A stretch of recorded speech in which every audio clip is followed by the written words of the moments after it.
Well, I probably should have waited just a little bit longer before I recorded the Genesis Awards video, because about 2 hours later, I got an email from the Genesis Awards that basically was the results. So I know in the video that I made originally with the awards and submitting to them, I talked about getting feedback. So this email contained the score sheets, which included the judges' comments and their scores based on the questions that were asked. So I thought it would be fun to just go through this email and talk through some of their comments. So starting off, they have a big, huge paragraph, well, it's honestly like 5 paragraphs, of different things that they want to mention before they dive into the actual score sheets. So they start by saying, "Thank you for entering the Genesis contest. We hope this will be a valuable and worthwhile experience for you and your writing career. As you look over your notes, please note that not all the judges will make comments directly on the entry documents. Some chose to make all their comments on the score sheet." So on the email, they also attach the documents.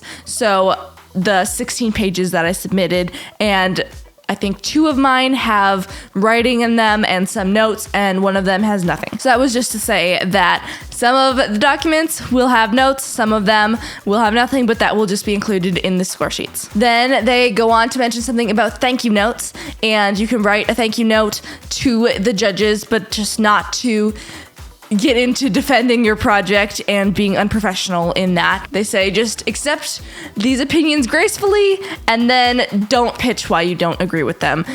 And thank you note explaining to the judges why he or she was wrong is not professional. So then it talks a little bit more about thank you notes, and then you can ask some questions if you have specific questions for the judges. However, the judges aren't necessarily required to respond. If they do, the category coordinator will forward their response. So just some housekeeping things that they mention. And then they say, again, we applaud you for your entry to the Genesis contest. You are brave, and that willingness to be vulnerable in order to better your writing shows that you have the mark of a true writer. Thank you, the Genesis contest coordinator. And then we get into the actual score sheets. So as soon as this email came in, I did not wait to record a video. I went through and I read through everything really fast. So I have gone through all of this already. But it was really interesting to see their different thoughts. So they have quite a few different questions that the judges have to respond, 20 questions actually. And each of these are diving into different points of the story. So obviously they don't have the entire story to look at, but they have the 15 pages, which for me was the first 2 chapters, since mine is dual POV and I wanted them to see both of the characters. And then they also have a 1-page synopsis. It was interesting just to see the difference in their thoughts. 2 of them scored actually really similar. They were only 1 point different. And then the other one scored way higher, which was really interesting. And I think this judge wrote a lot more in the document, because on quite a few of the questions it just says no comment made. So I'm pretty sure that they made more of their comments in the document, but I have not looked over the documents in depth quite yet. So do you want to actually get into it? I don't think I have time to read through all of the different questions and all of their comments, but let's just go through a couple because it's fun. So the first question that they ask is, does the entry hold your interest to the end? And one of the comments was, interesting characters moves a little too slowly, which I actually knew. I've had almost all of my beta readers and critique group partners have mentioned that it reads a little bit slowly, but most of them have said that they really like the pacing for it and it really fits the time period and the characters. So it's not like a thriller where you jump in and it hits you with all sorts of action. So I did kind of know this already. Then they said, I think some of the action beats, such as breathing or shoulder movement, could be trimmed back to make it more concise. I agree with that. That is something that I have noticed. I just need to work on doing better, because I tend to get in a rut with all of the different action beats and then repeating them. And I have favorite action beats based on books, which, I don't know, it's kind of a funny writer thing. But I do have action beats that tend to get overused. So I can totally see that. Another answer from a different judge to that same question was, there were some pacing issues, but overall I was intrigued by the story and wanted to know what happened next. And then the last judge said, the first chapter kept my attention. The second chapter felt a little flat, too much telling, too much work to read. This judge was also really interesting because they really did not like the second chapter and the second POV, which I found to be really fascinating due to the fact that everyone who has completed the book loved the second POV better, or it was just their favorite favorite character out of all the characters that I've ever written. So it was really interesting to see this judge's perspective on that, and that they didn't really love the second character or the second chapter. And I think some of that might have just been that it's a dual POV, and it's easier to submit something that's a single POV, so you're not dealing with jumping around, and it just takes more time to get attached to the characters, whereas with a single POV, you have 15 pages on the single character. Okay, another question was, do the scenes move the story forward?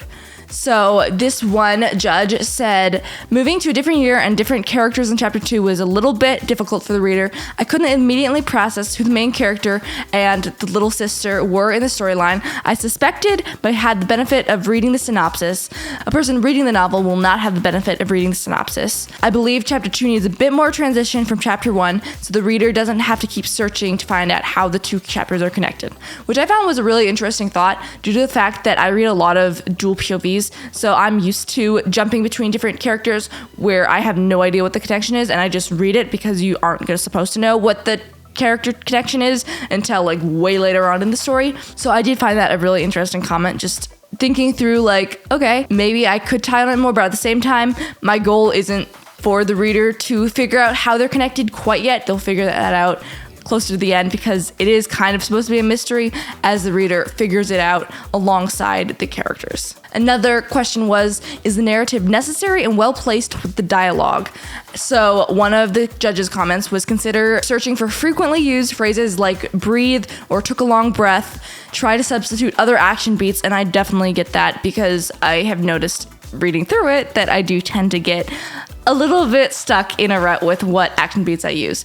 And that's just because I think as I go through different books, I notice that I have different action beats that get stuck. So in this book, it was like breathing and shoulder movement. In the book that I'm currently writing, it's like setting the jaw and determination and things like that. So it's interesting to see the different action beats that kind of get stuck with different books. So I feel like that's one of those things that you just write, get the words down when you're drafting, and then you can come back through when you're editing and just hone in on your action beats a bit better. So I found it really interesting to see what the judges' comments were and what their thoughts were, because a lot of the things that they mentioned and brought up were things that I have been told or heard of or just noticed when I was editing. So it was nice to get a second opinion on that and to see like, hey, I probably should work on this because this is the second time I've heard this, or the third time.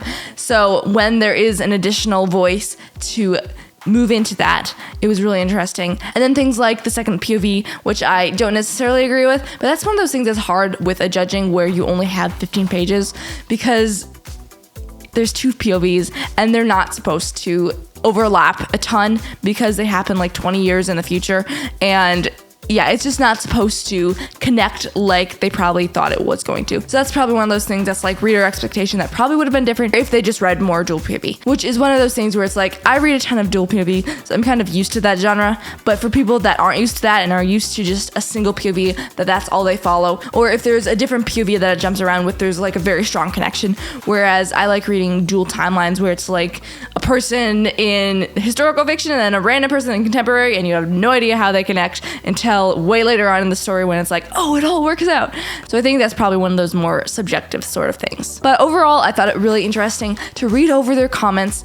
I think I'm definitely going to try again next year and maybe do it with a different book, because I feel like my writing has definitely gotten stronger and I am really sick of this book. I mean, when you've drafted it, then edited it again, and then are editing it again, you kind of get sick of it. And I definitely feel like the book that I'm currently drafting is a bit stronger, and I definitely got more into the deep third than I did in this book, which is one of those things that I could probably edit and get better.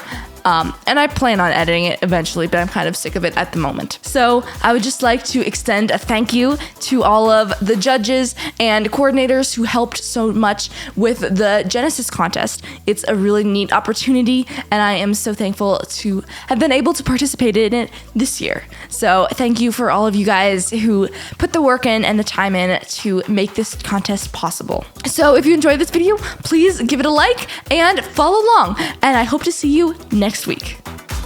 Because about 2 after, hold on, I can't talk. Probably should avoid, because 2 after, I can't talk.